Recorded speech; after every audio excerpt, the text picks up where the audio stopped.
हम सब ने अपनी जिंदगी में कभी ना कभी किसी मंदिर में आंखें बंद करके या आसमान में टूटते हुए तारे को देखकर एक दुआ जरूर मांगी होगी कि हे भगवान, अगले जन्म में भी मुझे पति या पत्नी के रूप में यही इंसान देना। हम सोचते हैं कि मरने के बाद हमारी आत्मा स्वर्ग के किसी खूबसूरत बगीचे में बैठेगी और भगवान हमसे बड़े प्यार से पूछेंगे कि बताओ, तुम अगले जन्म में किसके साथ अपनी जिंदगी बिताना चाहते हो। हमें लगता है कि मौत के बाद हमारे पास यह चॉइस होती है, यह चुनने की पूरी आज़ादी होती है कि हम अपना अगला जीवन साथी खुद चुन सकें। फिल्मों ने, उपन्यासों ने और हमारी आज की कहानियों ने हमें यही सिखाया है कि सच्चे प्रेमी मरने के बाद आसमान में कहीं एक हो जाते हैं और फिर अपनी मर्जी से धरती पर जन्म लेते हैं। लेकिन गरुड़ पुराण इस खूबसूरत से दिखने वाले भ्रम को एक ही झटके में चकनाचूर कर देता है। गरुड़ पुराण साफ कहता है कि मरने के बाद आत्मा के पास कोई चॉइस नहीं होती, कोई आज़ादी नहीं होती। स्वर्ग या यमलोक में कोई ऐसा स्वयंवर नहीं होता जहां आप अपना अगला जीवन साथी चुन सकें। तो फिर जब एक बच्चा इस धरती पर जन्म लेता है और 25 से 30 साल बाद अचानक किसी अजनबी से टकराकर उससे शादी कर लेता है, तो वह अजनबी उसकी जिंदगी में कैसे आता है, वो रिश्ता ऊपर कैसे तय होता है, मौत के बाद वह कौन सा डरावना और बिल्कुल सटीक नियम है जो यह तय करता है कि अगले जन्म में आप किसके साथ साथ फेरे लेंगे। आज मैं आपको कर्मों की उस सबसे रहस्यमयी और खौफनाक अदालत में लेकर चलूंगा। आज आपको पता चलेगा कि जिसे आप पहली नजर का प्यार कहते हैं, वह असल में यमलोक की डायरी में लिखा गया एक बहुत ही कड़वा कर्ज होता है।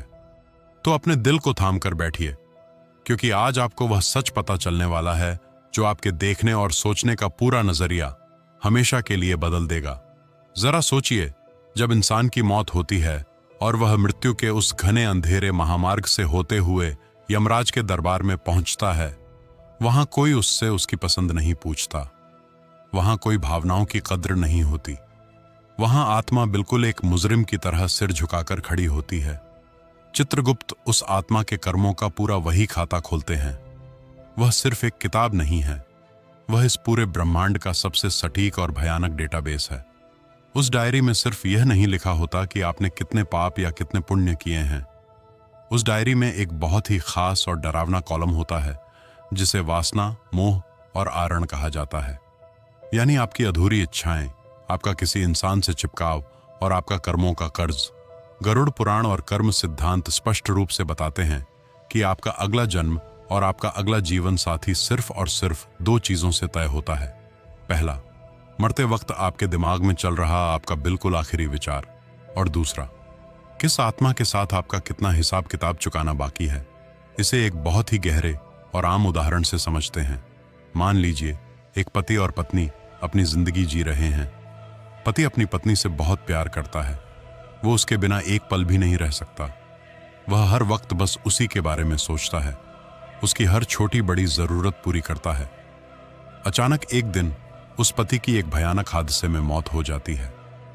जब वह मर रहा होता है, जब उसकी सांसें उखड़ रही होती हैं, जब आंखों के सामने अंधेरा छाने लगता है, तो उसका दिमाग भगवान को याद करने के बजाय अपनी पत्नी के मुंह में फंसा होता है। वह दर्द के बीच भी सिर्फ यही सोच रहा होता है कि मेरे जाने के बाद मेरी पत्नी का क्या होगा। मैं उसे अकेला छोड़कर नहीं जाना चाहता, मैं सिर्फ उसी के साथ रहना चाहता हूं।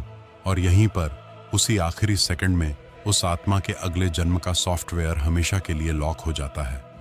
हमारे शास्त्रों में एक बहुत ही अटल नियम है, और वो है अंतमति सौगति। यानी इंसान मरते वक्त जिस चीज में या जिस इंसान में सबसे ज्यादा अटका रहता है, प्रकृति उसे अगली बार उसी के पास भेज देती है। अब आप सोचेंगे कि यह तो बहुत अच्छी बात है, वह पति अगले जन्म में फिर से एक खूबसूरत लड़का बनेगा और उस पत्नी के पास वापस आ जाएगा, उनकी लव स्टोरी फिर से शुरू हो जाएगी।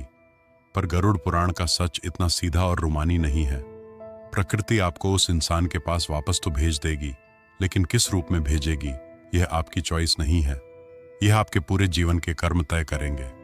अगर उस पति ने अपनी जिंदगी में पाप किए हैं, बेईमानी की है, या सिर्फ उस पत्नी के मोह में फंसकर अपने बूढ़े माता पिता को रुलाया है, किसी गरीब का हक मारा है, तो उसकी आत्मा को मनुष्य का जन्म नहीं मिलेगा, क्योंकि मनुष्य का जन्म सिर्फ और सिर्फ भारी पुण्यों से मिलता है।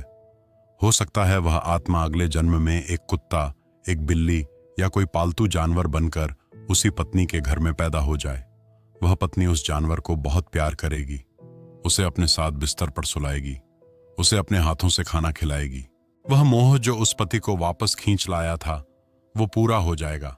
आत्मा उसी घर में रहेगी, पर उनका वह 7 जन्मों का इंसानी साथ, वह पति पत्नी का रिश्ता हमेशा हमेशा के लिए राख हो जाएगा।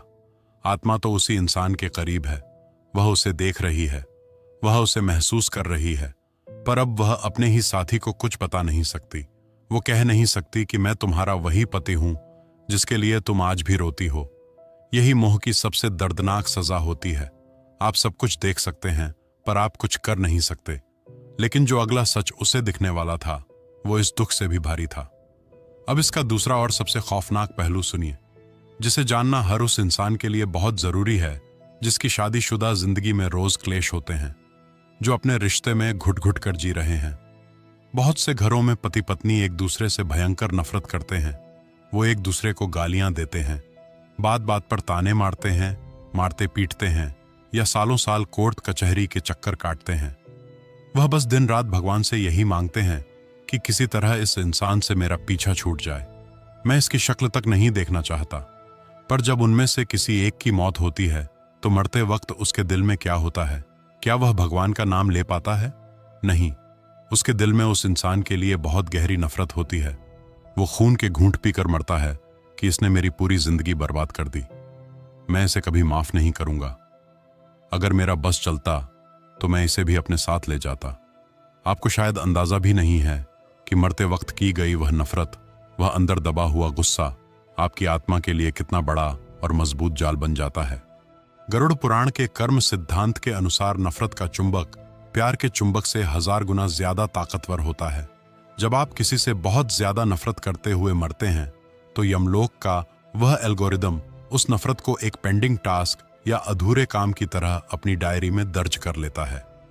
नियम कहता है कि जब तक यह नफरत, यह हिसाब किताब बिल्कुल शून्य नहीं हो जाता, जब तक दोनों आत्माएं एक दूसरे को पूरी तरह माफ नहीं कर देती, तब तक इन दोनों आत्माओं को जन्मों जन्मों तक बार बार एक दूसरे के सामने लाया जाएगा। और फिर जब अगले जन्म का वक्त आता है तो यमलोक से उन दोनों आत्माओं को फिर से इस धरती पर भेजा जाता है। वह दोनों अलग अलग शहरों में अलग अलग परिवारों में जन्म लेते हैं। उन्हें अपने पिछले जन्म का कुछ भी याद नहीं होता। वह बड़े होते हैं, अपनी जिंदगी जीते हैं, और फिर एक दिन अचानक किसी कॉलेज के कैंटीन में, किसी ऑफिस की मीटिंग में या किसी शादी के रिश्ते में वह दोनों एक दूसरे के सामने आ जाते हैं, जिसे आज की दुनिया लव एट फर्स्ट साइड यानी पहली नजर का प्यार कहती है। जब किसी अजनबी को देखकर अचानक दिल जोर से धड़कने लगता है, जब बिना कुछ सोचे समझे लगता है कि यही वह इंसान है जिसके लिए मैं बना हूं। गरुड़ पुराण के अनुसार वो कोई प्यार नहीं होता, वह असल में दो आत्माओं के बीच उस पुराने पिछले जन्म के अधूरे हिसाब किताब का एक्टिवेशन होता है। वह पुराना कर्ज अचानक जाग उठता है। आत्मा उस पुराने दुश्मन को पहचान लेती है, पर दिमाग को लगता है कि उसे प्यार हो गया है। वह दोनों पागलों की तरह एक दूसरे के प्यार में पड़ जाते हैं। दुनिया से लड़कर अपने घर वालों से बगावत करके शादी कर लेते हैं। शुरुआत के कुछ महीने या कुछ साल सब कुछ बिल्कुल परियों की कहानी जैसा लगता है। वो एक दूसरे के बिना एक पल भी नहीं रह पाते। लेकिन जैसे ही वह प्यार की चाशनी उतरती है, जैसे ही वह दोनों उस पुराने कर्ज के दायरे में आते हैं, अचानक उनके अंदर का वह पुराना दुश्मन जाग जाता है। फिर शुरू होता है वही क्लेश, वही मारपीट, वही नफरत और वही आंसुओं का द्वार जो पिछले जन्म में अधूरा रह गया था। वह इंसान आपको इस जन्म में इतनी दर्दनाक तकलीफ देता है, आपको इतना रुलाता है कि आप अंदर से टूट जाते हैं। आप रातों को उठकर रोते हैं और सोचते हैं कि आखिर मैंने इसका क्या बिगाड़ा है। मैं तो इससे इतना प्यार करता था, मैंने इसके लिए अपना सब कुछ छोड़ दिया, फिर यह मेरे साथ ऐसा सलूक क्यों कर रहा है। सच तो यह है कि आपने इस जन्म में उसका कुछ नहीं बिगाड़ा है। आप बस अपने पिछले जन्म की उस नफरत का, उस धोखे का भारी ब्याज चुका रहे हैं। उस यमराज के दरबार में बैठा चित्रगुप्त कभी कोई गलती नहीं करता। आपकी जिंदगी में आने वाला आपका जीवन साथी, आपको रुलाने वाला आपका पति या आपकी पत्नी कोई इत्तेफाक नहीं है। वह आपकी अपनी ही लिखी हुई कहानी का वह पन्ना है जिसे आप भूल चुके हैं। प्रकृति कभी भी किसी निर्दोष को सजा नहीं देती, वह बस आपके पुराने अकाउंट को सेटल कर रही होती है। लेकिन जो अगला सच अब मैं आपको बताने जा रहा हूं वो इन सब बातों से भी ज्यादा कड़वा है। और यह वह सच है जो आज के समाज में बहुत तेजी से फैल रहा है। क्या होता है जब एक पति अपनी पत्नी को या एक पत्नी अपने पति को किसी तीसरे इंसान के लिए धोखा देती है? आज के इस मॉडर्न जमाने में अफेयर करना, शादी के बाहर संबंध बनाना, डेटिंग एप्स पर अजनबियों से मिलना, यह सब लोगों को आम बात लगने लगा है। लोग सोचते हैं कि अगर मेरे पार्टनर को पता नहीं चला, अगर फोन का पासवर्ड सुरक्षित है तो कोई पाप नहीं हुआ। लेकिन ऊपर वाले के सिस्टम में कोई पासवर्ड नहीं होता और उसके सीसीटीवी में कोई ब्लाइंड स्पॉट नहीं होता। गरुड़ पुराण साफ कहता है, जो इंसान विवाह के पवित्र बंधन को तोड़कर वासना के कारण किसी और के पास जाता है, वह अपने लिए ऐसा भयानक नरक तैयार करता है जिसकी कल्पना भी नहीं की जा सकती। विवाह सिर्फ कागज का रिश्ता नहीं है, यह अग्नि को साक्षी मानकर किया गया एक आध्यात्मिक संकल्प है। इसे तोड़ने का मतलब सिर्फ किसी एक इंसान का दिल तोड़ना नहीं, बल्कि पूरे कर्म चक्र को दूषित करना है। मरने के बाद ऐसी आत्माओं को यमलोक में कठोर दंड मिलता है। गरुड़ पुराण में तप्त मूर्ति नाम के नरक का वर्णन है, जहां धोखा देने वाले स्त्री पुरुषों को आग से तपते लोहे के पुतलों से चिपकने को मजबूर किया जाता है। और जब तक पाप का हिसाब पूरा नहीं होता, सजा खत्म नहीं होती। लेकिन असली सजा अगले जन्म में शुरू होती है। जिसने पिछले जन्म में रिश्ते को धोखा दिया, अगले जन्म में उसका जीवन साथी ऐसा मिलता है जो उसे वही दर्द देता है जो उसने किसी और को दिया था। वह प्यार मांगता है, वफादारी चाहता है, सब कुछ दे देता है, पर बदले में उसे तिरस्कार, धोखा और अपमान मिलता है। वह रोता है, टूटता है, पर उस रिश्ते से निकल नहीं पाता, क्योंकि कर्म का कर्ज पूरा हुए बिना मुक्ति नहीं मिल सकती। जिसे आपने दुख दिया था, उसकी बद्दुआ भी आपका पीछा करती है। सच्चे इंसान के आंसू श्राप बन जाते हैं, और वही श्राप आपको अगले जन्म में फिर उसी दर्द के सामने खड़ा कर देता है। यही कर्म का अटल नियम है, जो बीज बोया है वही पेड़ बनकर लौटेगा। अब सवाल उठता है, क्या इस चक्र से बचने का कोई रास्ता है? शास्त्र डराते नहीं, रास्ता भी बताते हैं। गीता में भगवान श्री कृष्ण ने उपाय बताया, निष्काम कर्म और मोह से मुक्ति। इसका मतलब घर छोड़ना नहीं, भाग जाना नहीं। इसका मतलब है रिश्ते को मालिक बनकर नहीं, कर्तव्य समझकर निभाना। अगर आपका साथी अच्छा है तो उसका सम्मान करें, प्यार करें, लेकिन उसे अपनी जिंदगी का भगवान मत बनाएं। याद रखें, वह आपका साथी है, आपकी संपत्ति नहीं। और अगर आपका रिश्ता कड़वा है, साथी धोखा दे रहा है, अपमान कर रहा है, तो नफरत पालना बंद कर दीजिए। क्योंकि नफरत रखने का मतलब है अगले जन्म के लिए फिर उसी इंसान से बंध जाना। अगर आप सच में आज़ाद होना चाहते हैं तो मन से उसे माफ़ कर दीजिए। यह माफ़ी उसके लिए नहीं, आपकी आत्मा की शांति के लिए है। जिस पल आप नफरत छोड़ देते हैं, उसी पल कर्मों का खाता बंद हो जाता है। फिर मृत्यु के बाद आत्मा मुक्त होती है।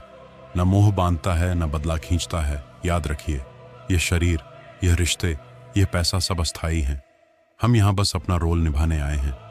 ईमानदारी से फर्ज निभाइए, प्यार दीजिए, किसी का दिल मत दुखाइए, लेकिन अपने मन का संबंध सिर्फ भगवान से जोड़कर रखिए, क्योंकि अंत में वही एक है जो कभी धोखा नहीं देता। लेकिन एक गहरा सवाल बाकी है, जो लोग शादी नहीं करते या जो बच्चे जन्म से पहले ही मर जाते हैं, उनका अगला जन्म कैसे तय होता है? उन आत्माओं का कर्म चक्र कैसे चलता है? अगर आप यह रहस्य जानना चाहते हैं तो कमेंट में लिखिए। और ऐसे ही आध्यात्मिक सच जानने के लिए चैनल को सब्सक्राइब कर लीजिए। वीडियो को लाइक करें और ज़्यादा से ज़्यादा लोगों तक पहुंचाइए। धन्यवाद।